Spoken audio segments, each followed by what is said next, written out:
To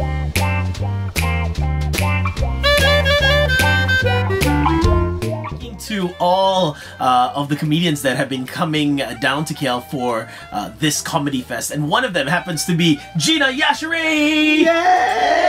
That's me, that's me. Gina, how do you go from being, a lift engineer to being a sellout comedian? I mean, what was the transition? Well, I come from an African family. We are very academic. So as a kid, I was very funny and lively, and people always used to say, you need to perform. And I was like, yeah, I want to perform. And my mum was like, you're not performing, you're going to be a doctor. That's what's happening. You can't perform like a doctor until you become a doctor. So that was it. And I was like, well, I can't do that because I can't stand the sight of blood. So I switched to engineering. And I worked as an engineer for a few years. And then I was in the building industry, building and repairing lifts. And one day they were making people redundant, and it happened to be in the summer. So I was like, yeah, I fancy the summer off.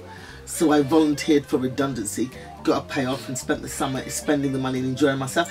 And it was in that time that I started doing the stand-up. I did a couple of open mics, and it just went from there, and I never went back to work. You didn't like the ups and downs of, the elevator industry? I see what you did there. No, get out. I tried. How many times I've heard that? Security!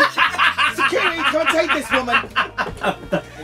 Like, my mother's Nigerian, and I talk about my mother a lot in my act, and people come up to me, and all kinds of people, Muslims come up to me, Jews come up to me and go, my mum's just like your mum. So it's all about the characters, so it travels very well because of that.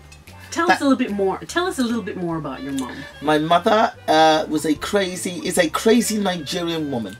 Very overprotective of her kids, like super. We weren't even allowed to go on school trips. Like, my mum actually used to keep a scrapbook of bus and train crashes. Oh my goodness. Yeah, she used to keep the newspaper clippings, and then when we asked to go somewhere, she'd bring out the paper and go, these children are all dead. You know why they are dead?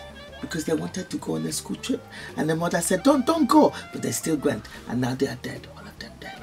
Oh wow. Stay at home. So she scares you to not want to go. She scared us into not going, want to go. But it didn't last long. As soon as I hit 18, I was like, I'm 18, da-da! And I was gone. I bungee jumped, I jumped out of planes, I rode motorbikes. Yeah, I went absolutely crazy when I hit 18. So what's the moral of the story here for mums? Do not smother your children's life force. Has she been to your show? Yeah, she had. Oh, and she got a standing ovation. Oh, brilliant. Yeah, she came to my show, and I go, everybody, my mum's in the audience, and like 1,500 people just stood up, and she was like, yes, yes, yes. I am the one. I am the one. You can call me Neo. Yeah, she loves it. Oh my God, she loves it. Now she loves it.